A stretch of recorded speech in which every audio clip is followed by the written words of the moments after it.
अस्सलाम वालेकुम स्टूडेंट्स। आज मैं इंपॉर्टेंट टॉपिक डिफाइन कर रहा हूँ, ये एम्फैटिक सेंटेंसेस। ये सेंटेंसेस की एक ऐसी टाइप है जो कि जिसका जानना बहुत अहम है। उसकी वजह ये है कि हम असल में इसको कंफ्यूज करते हैं सिंपल किसी और चीज से। अगर तो मैंने इतना कहना है कि मतलब मैं टीवी देखता हूँ तो आपको पता है ये प्रेजेंट सिंपल टेंस है, आई वॉच टीवी। कोई डेली रूटीन को आपने शो करना हो, मैं स्कूल जाता हूँ, आई गो टू स्कूल, ठीक है, आप जाते हैं तो ये एक नॉर्मल सी बात है। लेकिन अगर इसी चीज को, जैसे मैंने कहा ना कि मैं टीवी देखता हूँ या मैं स्कूल जाता हूँ, मैं जोर देकर बोलूं और अपनी आवाज को भी, अपनी टोन को भी थोड़ी हाई कर लूं, तो वहां पर मैंने क्या इस्तेमाल करना है, इस चीज को जरा आप देखें। वो जो स्ट्रक्चर बनेगा वो एम्फैटिक सेंटेंसेस बनेंगे जब प्रेजेंट या पास्ट के सिंपल फिक्रों को जोर देकर ऊंची आवाज के साथ बोला जाता है, तो वहां पर एम्फैटिक सेंटेंस खड़ा हो जाता है। जैसे मैंने एक मिसाल लिखी है कि वो इंग्लिश सीखता है। अब यहां पर मैं जोर देना चाह रहा हूं, मैं कह रहा हूं कि हाँ वो इंग्लिश सीखता है, मतलब मैंने बोला। अब ऑब्वियसली मैं टेक्स्ट के अंदर तो आवाज क्रिएट कर नहीं सकता, तो मैंने इतना ही लिखा है वो इंग्लिश सीखता है। लेकिन आप अपने माइंड में ऐसे समझ लें कि जैसे एक शख्स खड़ा है और वो जोर देकर कह रहा है कि मैं सीखता हूं इंग्लिश।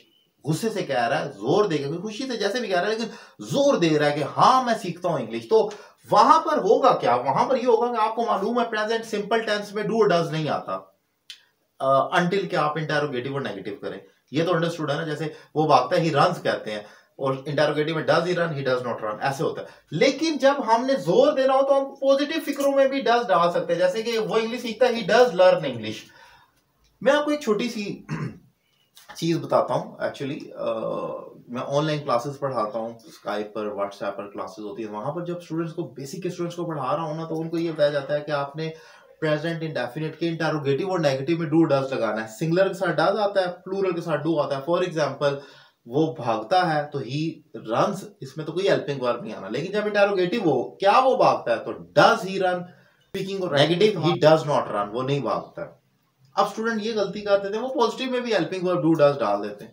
पहले तो मैं उनको समझाता हूँ कि इसको ना लगाएं, पॉजिटिव में जरूरत नहीं। लेकिन अगर कोई नहीं मानता, लगा रहा है, तो बेशक लगाए, वो एम्फैटिक सेंटेंस बन जाएगा, ग्रामेटिकली दुरुस्त रहेगा। जैसे कि ये फिक्र है, वो इंग्लिश सीखता है, ही डज लर्न इंग्लिश। लेकिन मैं इस डज को हटा भी दूं और फिर ये ही लर्न्स इंग्लिश, तो भी ठीक है। लेकिन अगर वो किसी को समझ नहीं आ रही, वो हेल्पिंग वर्ब को ही फॉलो करना चाह रहा है, तो लगाने दे, फिर ही डज लर्न इंग्लिश भी ठीक ही बनेगा। ये जोर देने के लिए इस्तेमाल किया जा रहा है।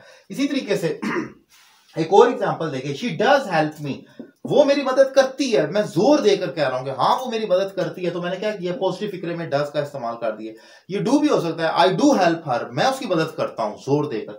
इसी तरीके से अगर ये माजी में चला जाता है, जैसे मैंने लिखा मैंने उसे चांटा मारा, कि जोर देकर मैं कह रहा हूं उसने बदतमीजी की, हाँ मैंने मारा है उसे, तो मैंने उसे चांटा मारा, जोर देकर, तो मैं कहूंगा I did slap him. I did, do की ऑब्वियसली पास्ट में डिड हो जाएगा, फर्स्ट फॉर्म हो जाएगी, आई डिड स्लैप हिम, मैंने उसे चांटा मारा। फ्यूचर में एम्फैटिक सेंटेंसेस यूज नहीं हो सकते, क्योंकि आप ऑब्वियसली विल के साथ आई विल डू तो कुछ नहीं कर सकते, तो इट मेक्स नो सेंस।